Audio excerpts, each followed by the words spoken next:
beautiful weather. It's California sun, beautiful. And it's March, everything, the flowers are nice, and it's a nice season. Yeah, well, that's done. That's done. That image is created so that people have a good image of them in their mind. So you stayed more than half a year at Happy Valley? No, actually, I was just there for about 3.5 months. 3.5 months. Yeah. But how was your daily schedule? How did it look like there? Because it was horrible. In Happy Valley, where I left, when I first went there, I literally slept on a wooden floor with rattlesnakes, scorpions, black widows, you name it, running rampant in a shack. And then when my wife came, I was allowed to see her once a week. I was given a mattress to stay in the same shack so that we could be together one day on the floor. And those were very, very bad times for me. And they also elevated my wife to a position where now she's over the Golden Era camera crew. They're taking her with the events. They're really making sure now that they treat her good because she's with me. But I did the RPF program. But, I was one of the most senior technical persons there. So need you. No, I got through their programs, whatever they said it, because I knew what they were doing. So, what. So you worked? I worked. I got out, I got out of the RPF in about 3.5, 4 months. And then now that I'm off the RPF and I'm on the base, now they treat my wife badly. One day a security guard grabbed my wife and pushed her around, and she's very sad. And I went and beat the crap out of that security guard. So now me and her father are all on the DPF, which is one level before you go to the RPF. Basically same schedule, everything. You just don't have to wear the black. But it's the exact same thing. What's your schedule at Happy Valley? What was the schedule? You wait, or somebody wake you up at 6 o'clock? 6 o'clock in the morning, you stand in line. Who came in? Or somebody came in, wake up? It's like in a... Yeah. Just like in a prison. Someone come in. Time to get up. Security guard. Security guard. Yeah. Saying what? Time to get up. Time to go to work. Get up.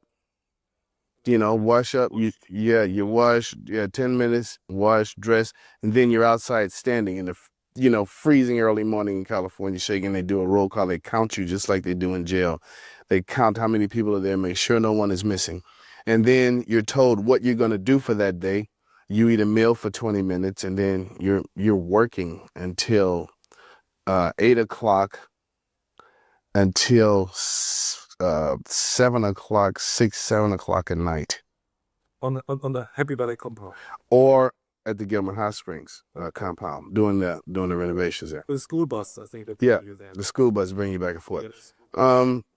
We were under guard constantly or behind fences all the time. And the security there is quite phenomenal. They have the fences where they have ground sensors. At Happy Valley? At Golden Era, where even if you walk near the fence, they know it. The lights start coming on in the complex. They have night vision cameras, night vision scopes, and they had a location, you notice there's a mountain behind there, a little hill. They had an area up there called Eagle, where someone is constantly watching over the property all the time, a security guard, and they rotated his video and everything. I know these things because I helped set up the security there. Ooh, you're talking about reaping what you sow. But there's no way out. No. And then they have these nice looking fences where you can't hardly see, but if you touch it, it cuts your hand. You bleed like crazy. It's like razor sharp on the top, so that if you try to come over, there's no way out. That means it's a very nice looking prison camp. Very nice, beautiful looking prison camp. And how is Happy Valley secured in your town? In my time, just by security guards. By security guards? Yeah. Because it wasn't developed yet. There's some sensors. They put some sensors around the houses. But when somebody tries to go out in the night, the light goes on. That's right. And then security. Your time there? Yeah, and then next thing you know, a guy on a bike is coming, and he's got his club, he's got his mace, and all of these things. And what was your meals? What did you get to eat there? Leftovers. Leftovers. Yes, leftovers from whatever people were eating at Gilman Hot Springs. We got leftovers of that. That means from Scraps. And it should be in the trash, but it was just leftover stuff that people didn't want to eat. the terrible conditions. Very, very terrible. Very terrible. I lost weight. When I went there, I was nearly 200 pounds. When I got out, I was 142 pounds. Within 3 months. Yeah. Did you ever recognize that somebody died under that conditions then? Or In the group of people that I was with, no one died, but people became very ill quite regularly. I mean, incapacitated to the point where they couldn't stand up anymore. They were just laying down sick. and how many people have been imprisoned at Happy Valley RPF? There was about 40 people there when I was there.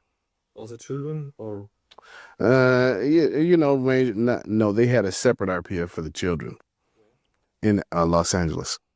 there's an RPF for children also? Yes, in Los Angeles. Do you think it's still? Yes, of course. I heard reports of the children wearing all black, running, can't walk, everything. Children 10 years, 8 years old? Yes. You saw it personally? The children RPF? No, I was told about it though. Mm. And how young have been the youngest inmates in the Happy Valley RPS? I would say, 18, 19, 20. Mm. And some people stayed longer than you, I think. Oh yeah, for sure. Years. Sure. But that was the second time I was on the RPF. Oh, you have been Yes. When I first got into Scientology in San Francisco, I was on staff, and then I was recruited for the SEAL organization. I came to LA. I was on the EPF. And then I started noticing things, like, oh, look at this schedule. I'm never sleeping. The food is bad. And then I told them, no, I don't want to be in the SEAL. I don't want to be in Scientology. They said, oh, no, you are here. Now, this is when they first purchased that building in Los Angeles, the Blue Building. That, at the time, it had a fence all around it and barbed wire going in and German Shepherd dogs patrolling, because it had been just purchased. They had purchased it from whoever, Cedars or wherever. And at that point, I told them I wanted to leave, and they said no. And they escorted me up the stairs. Some big guys grabbed me, take me up the stairs, and I was under house arrest for months. Hell, no telephone, no nothing, no way to contact anyone, no way to get out. This went on for about 18 months. Did you ever thought at that moments to kill yourself? To go away with that, or? Well, it was extremely depressing. But then they start in with the indoctrination too. They start you well, read the book, see, you can get better, and if you just do what we say and da-da-da. But we worked so hard on that complex that sometimes we were on a schedule where we had to work for 30 hours, then sleep 3 hours, and then work another 30 hours. And I saw people just falling over on their feet after weeks of this. What do you know about the running program at Gold? That was a punishment devised by L. Ron Hubbard for people that he thought had suddenly become PDH by whatever. L. Ron Hubbard became extremely paranoid in his latter days.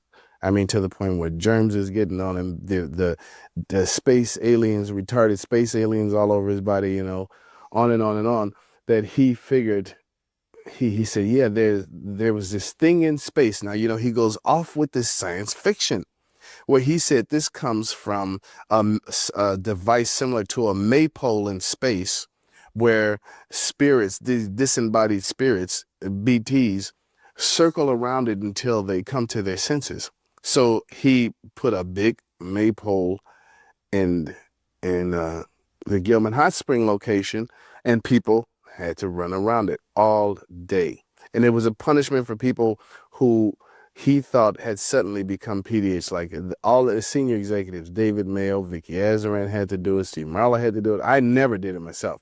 But, these people had to do it.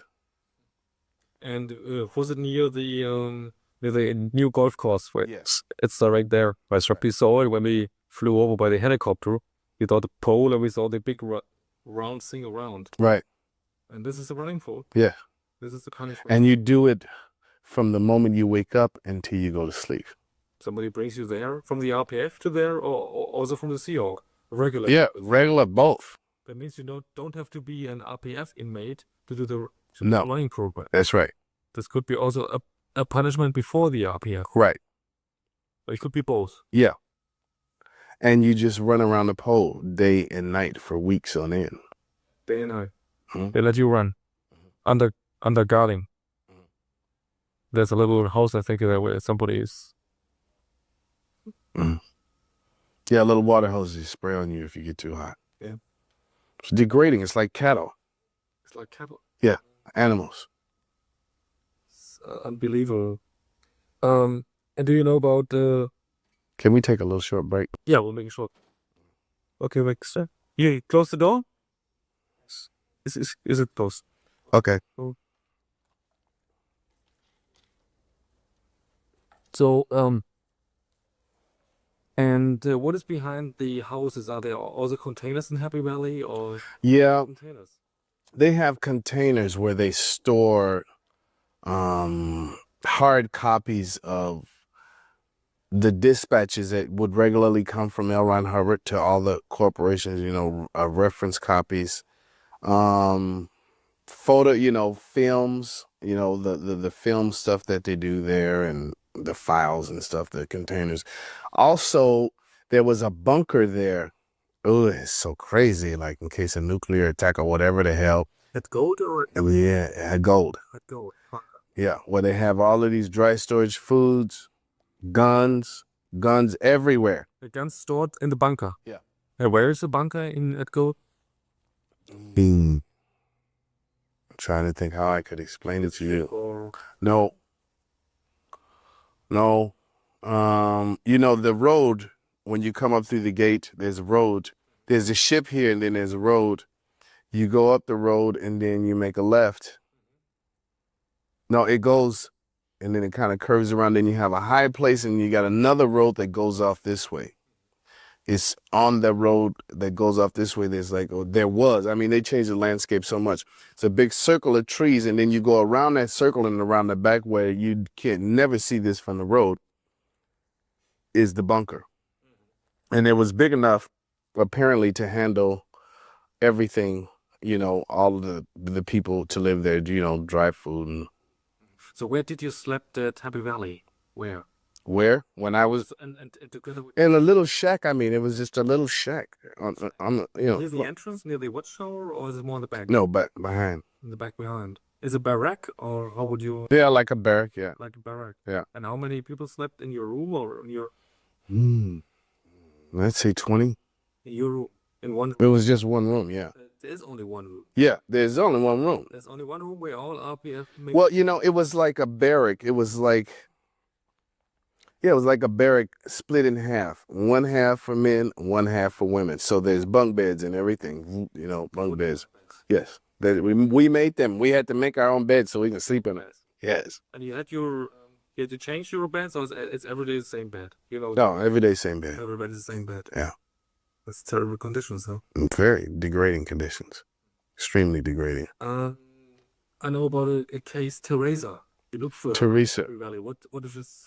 This is a girl that had a psychotic episode similar to what happened to Lisa McPherson. At Happy Valley. Well, it was at Gold because she was made to stay up day and night. And then she's getting all of this ethics because she's falling behind because she can't even hardly stay awake. And then she snapped. She got on her hands and knees, started barking like a dog, acting like animals. So out to Happy Valley she goes. And Stacey and I had to watch her until she got better. But as an RPF inmate, you have been in... Oh, this is after I was off the RPF. That means you as a guard for her. Yeah. For this... And she was an inmate of the RPF, Teresa, then? No. Security thing. Yeah, security thing, yes. That means not only RPF people are at Happy Valley, it could be for other reasons. Anything that's a security risk is at Happy Valley. There, yeah. Nobody can find it, no journalists, nothing. No, nothing. No contact, no telephones, no nothing. No TV, no nothing. No newspapers, nothing. No radio, nothing. Nothing there. Nothing. There's no chance to get out, no chance to inform other people where you are. No. No chance to get help. It's one of the hardest prison camps, I think, in the United States. Huh? I think so. It's like Angola or something. It's Angola or Vietnam. Yeah. This is a hard Here in America, of all places, here in America, something like that could exist. Unbelievable. It's unbelievable. And still existing. Yes. And the government is not stopping it. No. They've intimidated the government into submission. Scientology, something that is supposed to be a religion, something that is supposed to be a church, has intimidated the United States government to the point to submission, so that they operate now with impunity under the guise of a religion. There's Thomas try to commit suicide at Gold. Seth Thomas, I think is his name, a young boy. Seth, yes, yeah, Seth. What happened to him and why? He was so depressed because he was picked on so much. You know, it's like, oh, you look funny, you act stupid, you have a low IQ, constantly every day, always in trouble, always getting ethics. He didn't want to live. His mother, Sue Price, an executive within Scientology, you know, didn't really care for him. He's just a little boy. So he's suicidal. You know, and I think part of that was he knew that would make them crazy, and that was his only salvation of getting away from that base. So he kept saying it and cutting himself and doing things. And he finally made it? Yeah, he did leave there. You were in charge for RTC to also to build an RTC department in Germany. Is it right? Or Yes. A representative. Just to have someone who could execute RTC orders in Munich to, you know, and look at the folders. And, you know, it actually had to do with money, in all honesty, because RTC would demand folders or let the public send their folders to RTC if they didn't think the org was doing the right thing. And then RTC charged them. When I first started in RTC, it was given an initial seed money of $2 million. When I left there, it had over 20 million. That means you went to Germany? Oh, yeah, many times. I was even at the Oktoberfest. In Munich? Yeah. And the RTC offices were built within an org? Yes. That means which orgs you put RTC offices in? I did it in Munich. I did one in AOSHEU. I did one in the UK at the St. Hill organization. I did one in Australia. Hamburg? I don't think so. It was in Hamburg. But you made a video about the org in Hamburg. Yeah, I mean, they were going to St. Hill and all of that size, you know. And what you've done in Hamburg? Well, you know, they were going, they had that program where to make all the orgs large, like St. Hill size orgs. So you said hello to the org there. Yeah. And you want to show the people in the United States? I think I did an event there or something, you know, I don't specifically recall. But the main or the headquarters of Scientology was Munich at that time. Yeah. So and who was in charge for RTC there in Munich then? I don't remember that person's name. No? Löbau? I don't remember. It's been so long now. And especially Wipke Hansen. Did you saw her? Victor, yeah. I saw her here in Clearwater is where I met her. When? She was receiving an award, and this is after I'm out of RTC, and I'm just now, you know, during that 5-year period. I was here doing an event, and I saw her getting her award for making New York big, you know, St. Hill size. This is the only time you met her? Yeah. No more. And did Miss Cavage or you discuss ever the situation in Germany? No. It's good developing because the org in Hamburg was the biggest org, which from the income here. Yeah, no, I never discussed it. I mean, that Germany was not an issue when I was in RTC. Mm-hmm. No issue. No. Mm-hmm. Never. No. So only Germany was one of the countries like that was just sending money, to, you know, to the foreign accounts and money machine. Yeah, money machine. It's only money machine. That's all. And who's looking after the accountants? How much money comes in? Is this RTC at Gold? That was the Church of Scientology International, CSI. Would have been maybe Mike Rinder. Mike Rinder. Yeah. Mike Render would have been a person very concerned with that. You had been also the head within RTC of the Secret Service. Yes. Yeah, that means you have been the boss of Mike Rinder and Kurt Weiland because Oh, yes. you are the boss of them. Yes. Kurt Weiland was, and Mike Render, he was such a non-person. I never even paid attention to him. It was like he was so little, yeah. So Osa Int is not the real head of the Oh, no. RTC Osa. And you have been the boss of RTC Right. Osa. Right. Controlling all the activities against critics, against journalists. Maybe not necessarily controlling, but supervising and being informed about it. And how comes the message from operations? Who gives the orders for operations? For David Miscavige micromanages everything.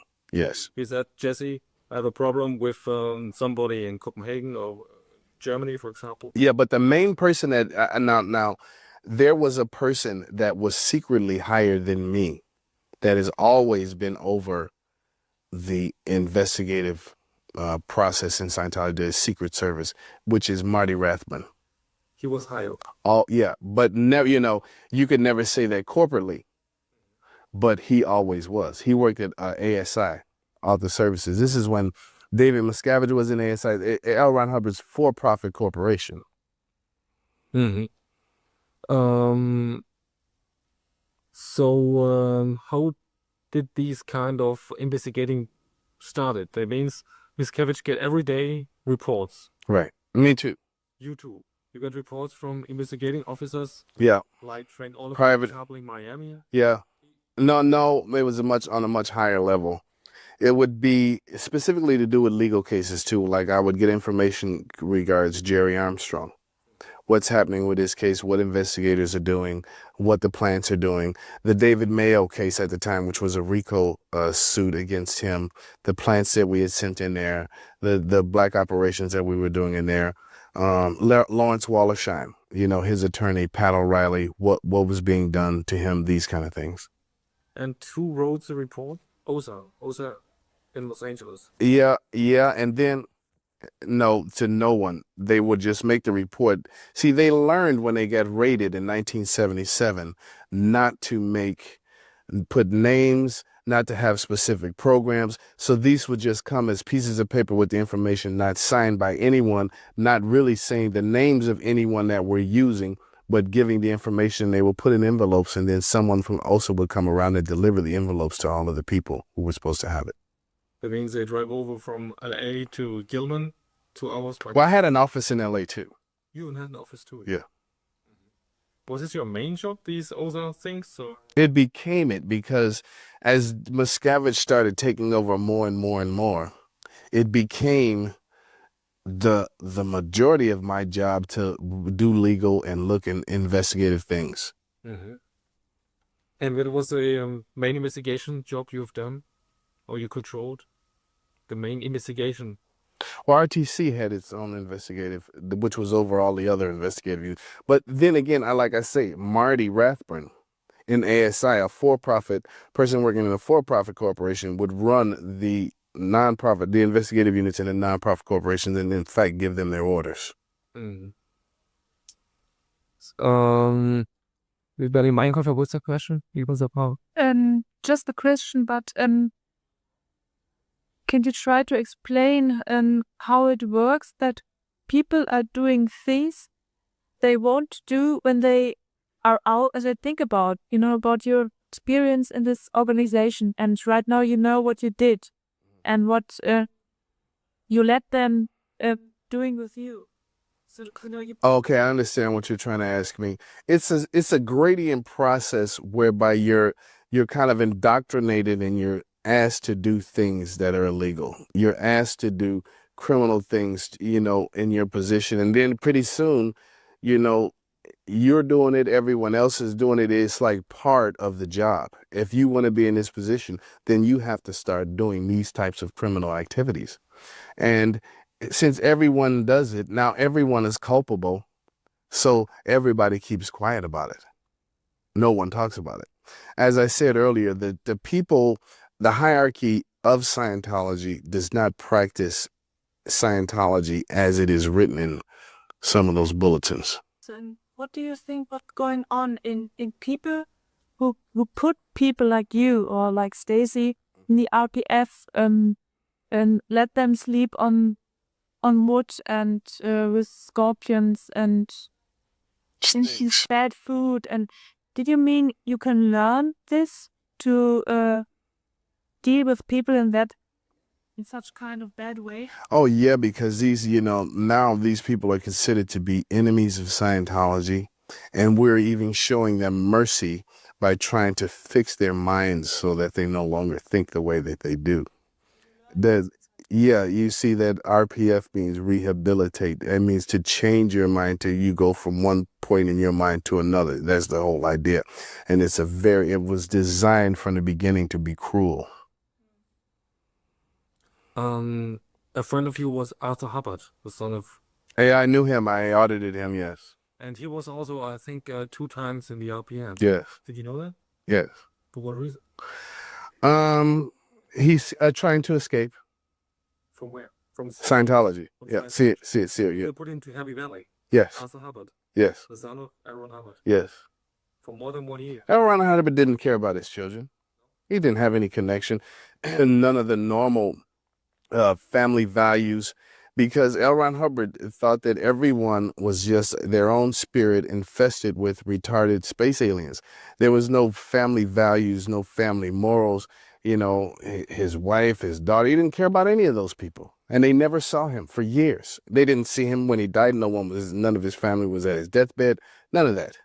So Arthur was a prisoner of the creation of his own father. Yes. As well as Diane, as well as Suzette. But Diane, and as well as his granddaughter, Roanne. But is she still in Scientology, the granddaughter also? I can only imagine that she is. Mm. So what did you earn when you were in the Sea Org? No. In RTC, I probably earned about $400 or $500 a week.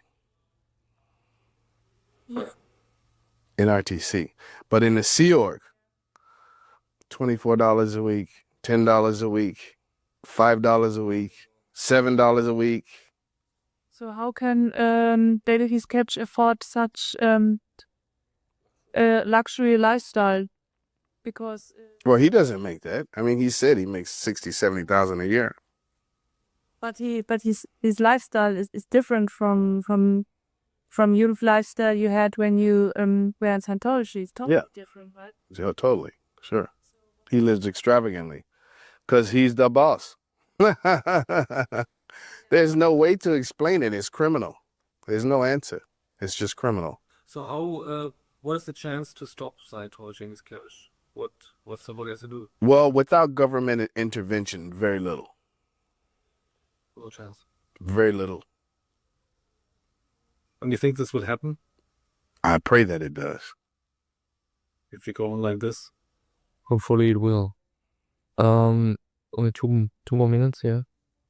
Oh. Sure, You had been the head of Incom, of this computer system thing. What kind of thing is that? Well, that was just in the early 80s. It was a network to organization to computerize Scientology, to computerize its files, to and like we have email today. They had something that they called Mercury, which could put everyone in communication just like the email does. All organizations, all. Yes. And it worked? Yes. All secret information also? No, it was just common information majorly. But OSA is not going over that income system. No. I mean, they used it, to type up legal briefs and things like that. And they had encoding systems and different things like that as well. And you had all those, something like a rollback thing to catch a spy in the system. Another thing from L. Ron Hubbard, in his paranoia. Yeah. I don't even hardly remember it anymore, how they used to even do it. You sit a person there, well, where did you, I remember, like someone says, would say, hey, the bathroom is dirty. Someone would complain. This just isn't an innocuous example. Oh, well, who told you the bathroom was dirty? Where did you first get that idea from? Tell me the name of the person. And then you find that person, whoop, to the RPF. Yes, that's a rollback. Just paranoid delusion. So we wish you good luck for the future. Well, thank you. And thank you for the interview. Sure. You're welcome.